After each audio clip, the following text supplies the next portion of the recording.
हमारे चैनल में आपका स्वागत है।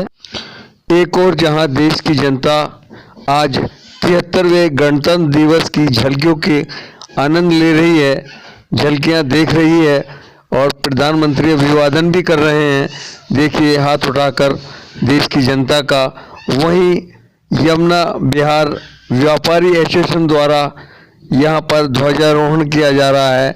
देखिए एक रिपोर्ट हमारे संवाददाता द्वारा।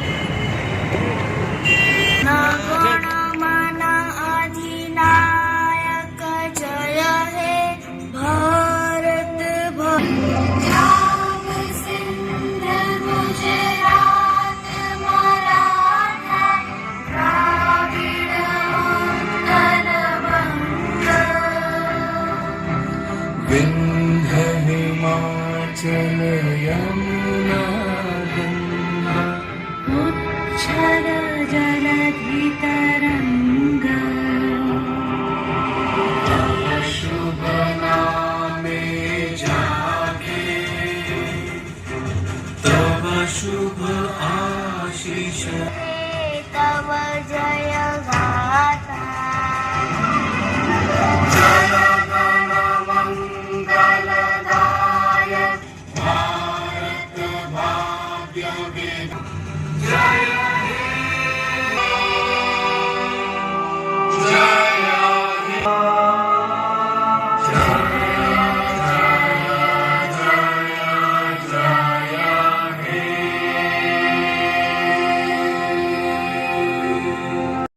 विनोद जोशी जी द्वारा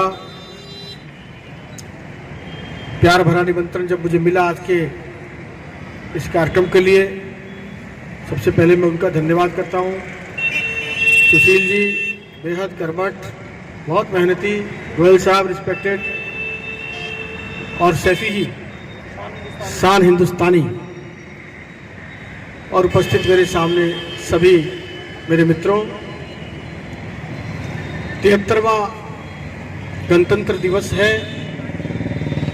और सचमुच में भारत दुनिया का सबसे बड़ा लोकतंत्र देश है। और बड़ी खूबसूरती है कि इस आजादी के 47 के बाद से अब तक के 75वां वर्ष है, गणतंत्र का 73वां वर्ष है।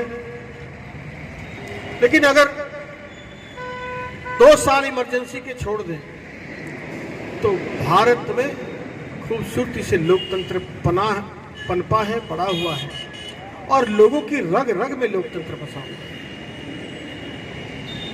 लाखों लोगों ने आज इस दिन के लिए हमें कुर्बानी दी देश में। हम लोग भी आजादी के महत्व को, गणतंत्र के महत्व को समझें। कई बार क्या होता है कि आजादी को समझ लिया भाई कि आजादी तो दी है हमारे महापुरुषों ने, अब आजादी मिली तो हम कहीं भी थूक सकते हैं, हम कहीं कुछ बोल सकते हैं, हम कुछ भी कर सकते हैं। आजादी का ये मतलब नहीं है। और गणतंत्र दिवस ये बताता है संविधान के अनुसार भी कि देश में हमारे अधिकार तो बहुत हैं, पर कर्तव्यों की भी चर्चा होनी चाहिए कि मेरे कर्तव्य क्या हैं। अगर इस 73वें गणतंत्र दिवस पर सिर्फ एक संकल्प भी लेकर चले जाएं कि आज से मेरा कर्तव्य है कि मैं सार्वजनिक नहीं थूकूंगा, कूड़ा नहीं फेंकूंगा, तो भी देश का आप बहुत बड़ी दिवस की सेवा कर देंगे। एक तो शपथ लेकर जाएं। मैं हमेशा कहता हूं प्रत्येक आजादी और गणतंत्र दिवस पर आप सिर्फ एक शपथ लें अपने जीवन का, तो मुझे लगता है कि देश का बहुत भला हो जाने वाला है। हम लोग तो लगातार अभी सैकड़ों वर्ष में जो महामारी आती है उससे जूझ रहे हैं। भारत माता की जोरदार तालियां हो जाए प्रमोद गुप्ता जी के लिए, जो गणतंत्र दिवस के एक शुभ अवसर पर उपस्थित हैं। हम सभी लोग आपका हृदय की गहराइयों से तेरी मिट्टी में तेरी नदियों आरज़ू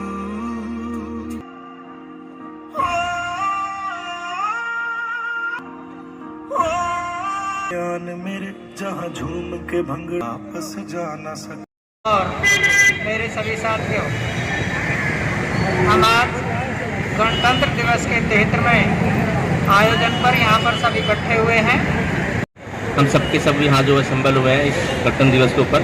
भाई एक मोटिव तो है, रिपब्लिक डे जरूर है, पर कहीं ना कहीं हम सबका एकत्रित होने का कुछ और रीज़न भी है। काम धंधे हम सबके जो बंद पड़े हुए हैं, स्टक होकर पड़े हुए हैं, एजुकेशन सेक्टर सबसे ज़्यादा डिस्टर्ब हो जो उसके अंदर है, वो परेशानी वो दुख हम सबके साथ चलता आ रहा है, कोरोना का, बीमारी का, और कहीं ना कहीं बीच बीच में हम सबके लिए रुकावटें पैदा हो रही हैं। हाँ, लॉकडाउन जरूर लगा है, पर ऐसा कुछ नहीं है कि किसी ने भविष्यवाणी कर दी है कि ये लास्ट और अंतिम लॉकडाउन है, ज़िंदगी में इस तरह की कोई समस्याएं हमारे साथ नहीं आएंगी। समाज में आदमी एक दूसरे के प्रति केयरफुल होता है, समाज और स्ट्रांग होता है उस समस्या से लड़ने के लिए। तो ठीक है, समस्याएं जब आती हैं, कहते हैं ना किसी लगातार यदि आप मीठी चीज़ खाओगे तो नमकीन चीज़ का स्वाद का पता नहीं लगेगा। यदि ठीक है, व्यवसाय बना था, व्यापार बना था, अच्छा हम सब लोग कमा रहे थे, एक बुरा दौर आया है, उसने शायद हम सबको केयर किया है अपने प्रति, अपने परिवार के प्रति, कि थोड़ा सा हमें एक उस पॉइंट को भी फोकस करके चलना चाहिए। जब एक बुरा दौर हम सबके साथ आएगा, उस दौरान हम सब किस तरह से समाज में और अपने परिवार के प्रति केयर होंगे। क्यों, एक चीज़ का रियलाइजेशन तो ये हमें जरूर दिला के जा रहा है कि आज हम सब अपने जिस व्यवसाय से जुड़े हुए हैं, जिस व्यवसाय के साथ काम कर रहे हैं, ठीक है, बहुत अच्छा है, पर इस उतार चढ़ाव की ज़िंदगी में कोरोना टाइम पे कुछ ऐसे यार दोस्तों का साथ छूटा है जो चलते हुए, हाँ, कहीं ना कहीं एक चीज़ रियलाइजेशन जरूर इधर आ रही है कि आज इस कोविड टाइम पे या इस तरह से आती हुई बीमारियों को देखते हुए भविष्य में हम किसी एक काम के ऊपर निर्भर नहीं रह सकते। हम सोच के चलें कि जिस काम को लेकर चले ताउम्र उस काम को ही लेकर बैठे रहें, तो शायद आने वाले टाइम पे हमारे साथ छोटी मोटी समस्याएं इस तरह से हमेशा बनी रहेंगी।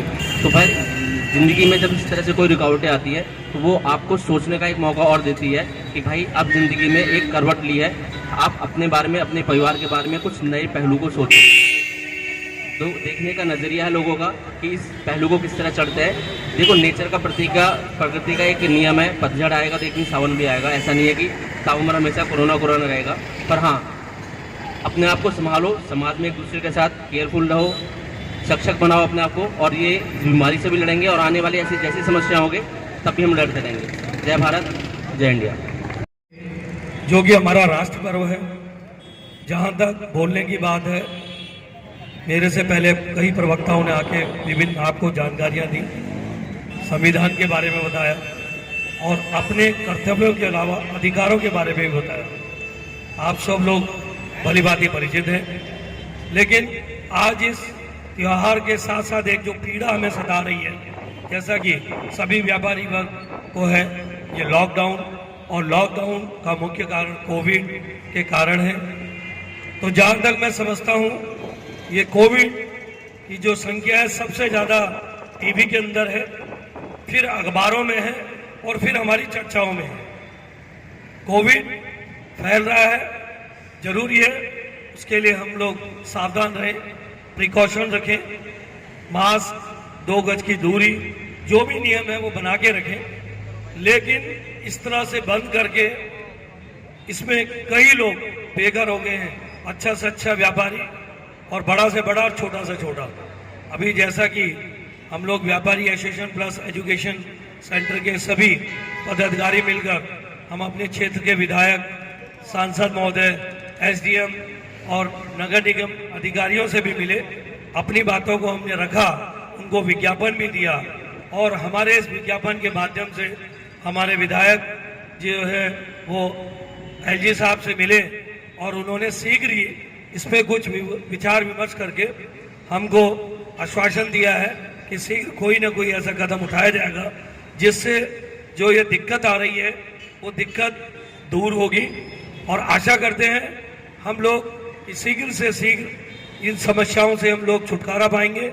लेकिन हौसला जो सभी भाइयों को बना के रखना है, दिक्कतें आ रही हैं, जहाँ तक एक सहेंगे करते रहेंगे और आप लोग भी अपना जो जोश हिम्मत को बनाए रखें।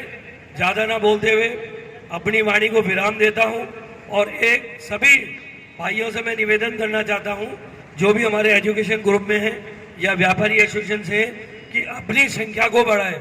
मुझे बहुत दुख के साथ ये कहना पड़ रहा है कि यहाँ पर हमारे जो भाई बंधुओं की संख्या बहुत कम है। बट जो आए हमारे चैनल में आपका स्वागत है। कृपया लाइक व सब्सक्राइब